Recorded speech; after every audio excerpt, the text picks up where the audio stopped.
Wait, that's the cable? I was expecting something so much bigger. That's the internet. To get across the ocean, nearly all internet traffic has to use a cable like that one. It's tiny. You're actually I'm surprised. so surprised. I know, I can tell. I love it. All right, let's go get some hard hats.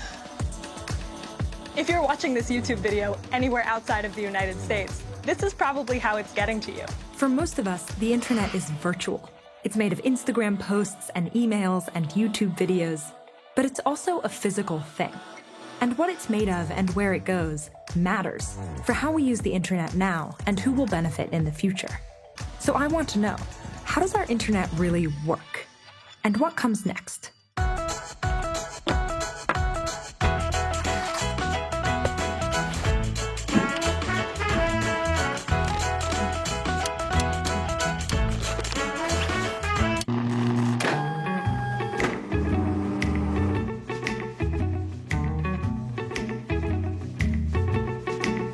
The decade I was born, people were still learning about the internet, and they didn't exactly consider it crucial.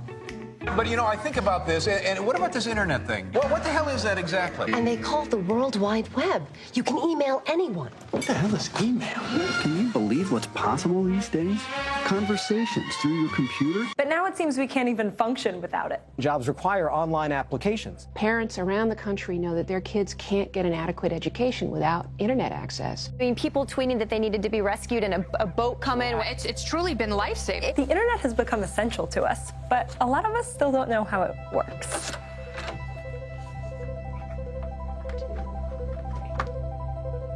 Okay, I need you to close your eyes. Just trust me, just close your eyes. Yeah, for real, I'm serious. Close your eyes. What's the craziest thing she could show us when we open our eyes? I hope it's kittens. Okay, now you can open them. Tiny people. They're us. It's tiny us. So I know that there are three major parts of the internet.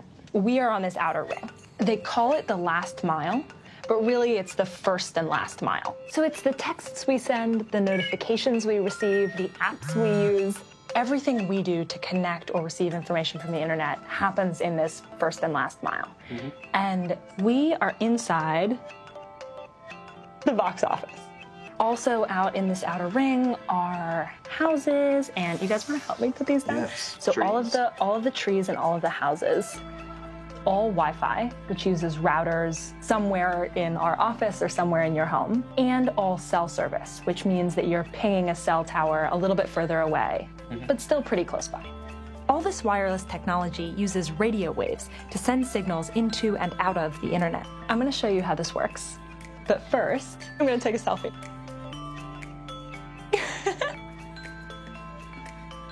Perfect.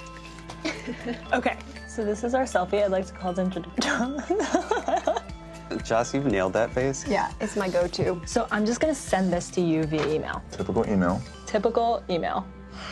There it is. Boom. Ta-da. So my goal is to figure out how my email got from my phone to yours.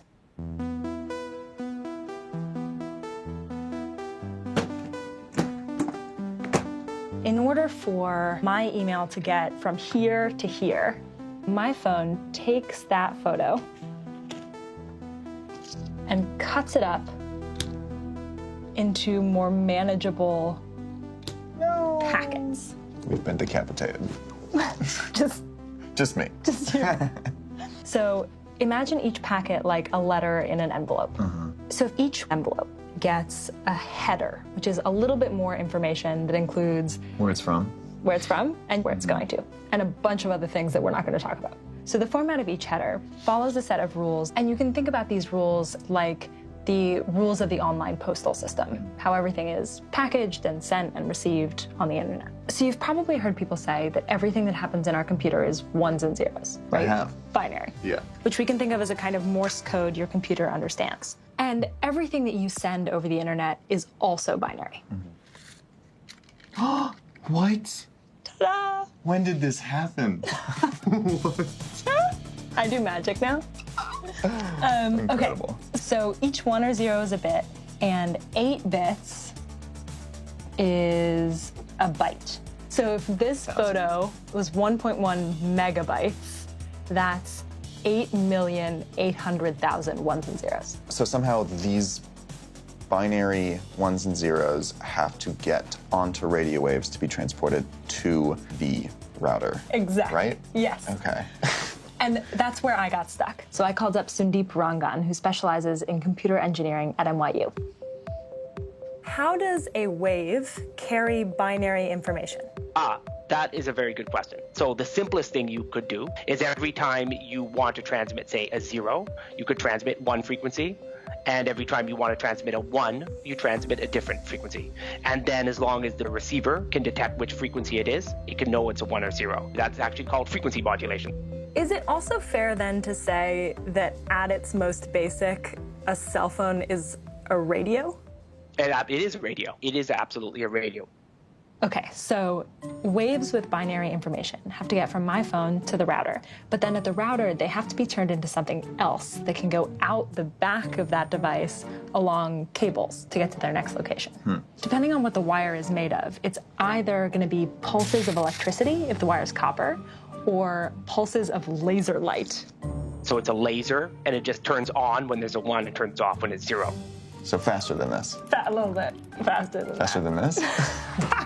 So our photo went from binary to radio waves to little flashes of laser light, right? Yes. Where does it go after that? We're about to find out, but I'm gonna take Alex. You're not taking me? No, it's his turn. I gotta go. So the wires out of the back of our router connect to other wires inside our office, which are owned by our internet service provider, or ISP. And they're responsible for looking at the header of each of those envelopes and figuring out the most efficient route to get to its next location, which is an internet hub. And where would that be? Right there. That's an internet hub. This old building? Yeah. All right, let's go. It looks just like every other office building I've ever seen. Well, it started as Western Union's headquarters, so it supported telegraph operators back in the day, and it's migrated to today where it's supporting the internet here in lower Manhattan. That's poetic. So all those wires all need to come to a place like this to connect between networks. So for example, our ISP in the office has a network, and AT&T, which is Christoph's cell provider, has a network. And in order for my email to get from my phone into Christoph's phone, all of those networks have to send those ones and zeros across those wire pathways. There's so much that happens in that split second that you connect. So there's really no such thing as a cloud or any type of magnanimous The cloud floating. is a marketing term. Yeah. The thing that I find really amazing is that, like, my email is one of the millions of messages flowing through these cables. You know, that feels really abstract, but it's actually, there's a message to somebody's mom, and there's a college application, and there's a job offer. And there's a dank meme in here somewhere.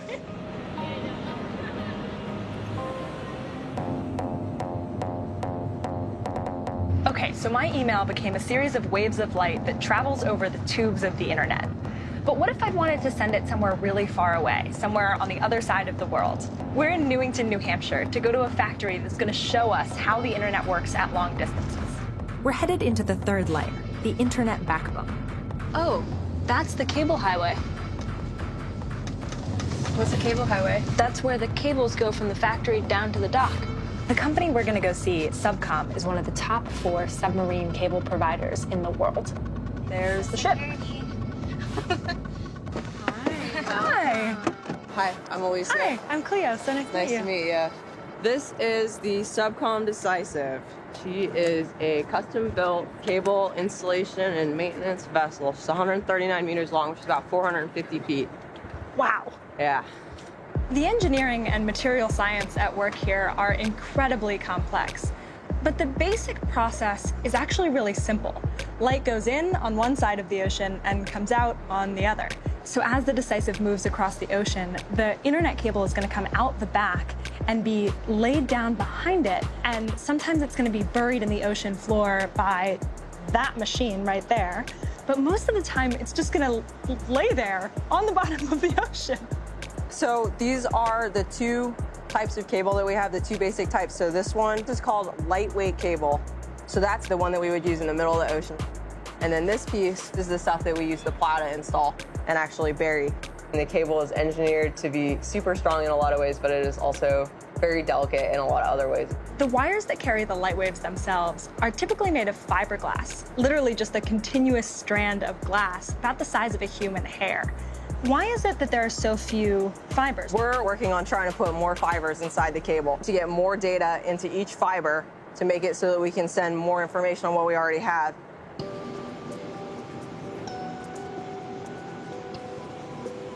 Whoa! So that's the cable tank.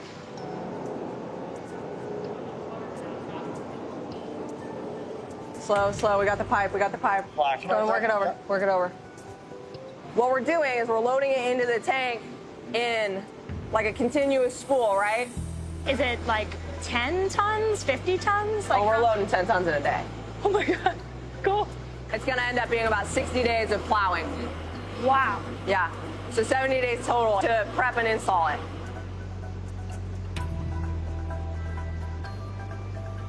Okay, on the highway, you have 2 minutes until cable starts. What do you want?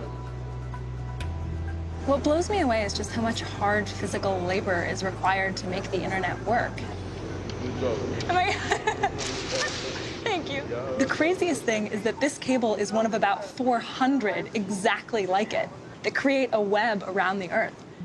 Oh. Wow. So we're just gonna lay down the undersea cables of the internet so that we can see where they go. Christoph, you get Africa, and I'll give you part of Europe. I love the one that goes across the Great Lakes. You guys want to see what the internet actually looks like? Yeah, totally do. Yeah. Okay. Whoa. Whoa. That's crazy. Oh, there's like all this metal in here. Seems like a shark could take a bite out of that pretty easily. Same thing. I'm so happy. Does that happen? Yes. So there's this video of a shark biting a cable like this of the internet. Oh, there he is. He's a big boy. Big boy. Oh, does it that probably hurt his taste teeth. I know, poor guy. He didn't like it. So after that video went viral in 2014, the Internet Cable Protection Committee released this report that has my favorite title of any report of all time, which is "Sharks Are Not the Nemesis of the Internet." The vast majority of faults are caused by human activity. It's like fishing, anchors, Drilling. stuff like that. Yeah. The Kingdom of Tonga has faced a cell phone and internet crisis after a fault in a fibre optic submarine cable cut its main connection with the world. In January 2019, experts believe that an oil tanker dragged an anchor across the seabed here, which of course caused a really big problem for Tonga. Where is the problem? If it's inland, when it's inland in Tonga, inland in Fiji, a quick fix. But if it's in the water, it's gonna take a long, long time. And it took 13 days to get the internet back. 13 days. Long days and nights. So if you live in one of these heavily connected places like the United States or many, many other parts of the world, it is very, very unlikely that an anchor cutting a part of your internet is gonna interrupt your service. But what happened in Tonga does call attention to how important this infrastructure is and how much we rely on it. I feel like, I've never lived in a time when all of these tools were not part of my daily life. It's kind of sad that it's not something that's available to everyone. Yeah, exactly. There are lots of people that still don't have reliable internet access in the first place.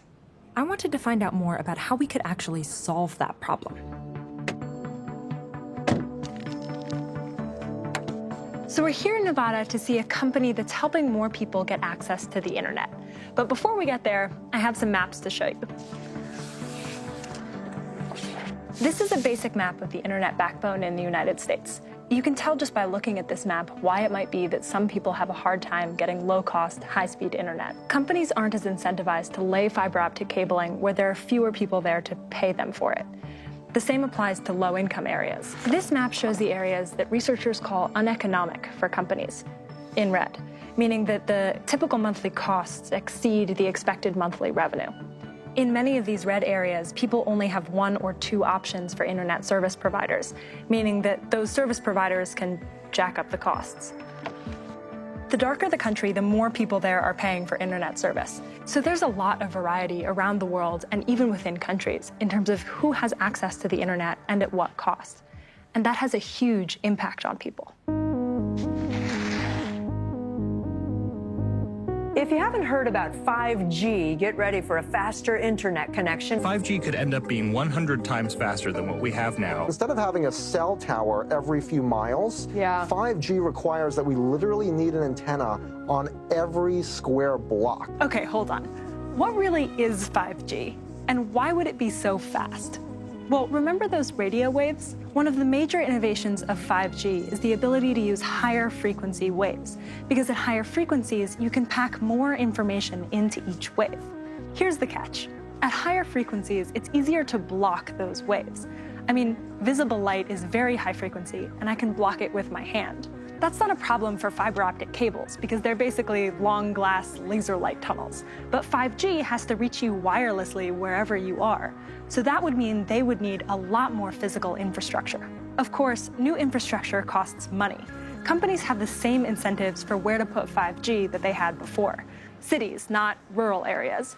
Rich communities, not poor ones. So 5G could be an exciting way to improve internet service for people who have fast access already. But the tech required means it's unlikely to help people who don't, at least not anytime soon. We're here to see Loon, and what they do is they send balloons into the stratosphere to provide internet access to people below via radio waves. Loon is a connectivity company that's really focused on the unconnected and the underconnected. Loon is owned by Alphabet, which also owns Google and YouTube, who fund this show. But Loon didn't have any say over our editorial. So they can't actually launch a balloon today because there was a huge storm yesterday, which kind of also goes to show how finicky a lot of this stuff is. But what you have to imagine is that there's a balloon in there, and then it launches from that large red thing up into the sky, and it uses stratospheric winds to navigate to its next location, which could be on the other side of the world.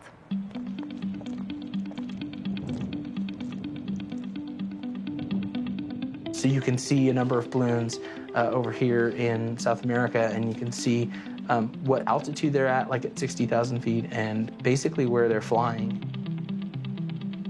This is the hatchery. This is where we build and test all of our flight systems before they go out to launch. So this is the balloon. So this is the balloon. And then the part that flies with the balloon is, this flight system here and the solar panels. And the brains of it are in that box. That's being cooled by those fans right now. And so what we do is we put a ground station in a point of vantage where it can see the sky, and then from there, it can actually talk to one of our balloons. Our balloons can talk to each other, and they're talking via radio waves. And then from one of those balloons that's over the top of your phone, there's transmit and receive frequencies that are going down to your phone. What are some of the best examples that you've been most excited about where Loon Yeah, can serve people? when Hurricane Maria hit Puerto Rico and the Caribbean islands, we were able to fly balloons over the top of Puerto Rico, and within a couple weeks, we were able to serve about 250,000 subscribers, and is enough to know that a user on the ground was able to get out a text message or an email or a note to a loved one or something like that. Amazon has Project Kuiper and SpaceX has Starlink. It seems like this is becoming something that more and more companies are focusing on. Yeah, absolutely. The more the merrier, because there's a lot of people to connect. These are all space or near space systems that use radio waves to get people access to the internet. And that's one reason why it's unlikely that they're going to replace good old cables. Radio waves and laser light and all of these different types of technology that help us get access to the internet, all in the end need to work together. We don't seek to replace fiber or replace satellites. They're very complementary technologies. Going into space is still a new thing. I'm pretty confident about my job prospects for at least the next while. The internet isn't a luxury. We don't just want to connect, we need to be a part of this massive, crucial, sometimes infuriating global community. So as you check the news or message a friend or watch a YouTube video, consider this. Our connections have never been virtual. They're physical, and they're still very much a work in progress. Hey, want more episodes of Glad You Asked? You can find them here, and you can find more from YouTube Learning here. Glad You Asked, YouTube Learning. Glad You Asked, YouTube Learning.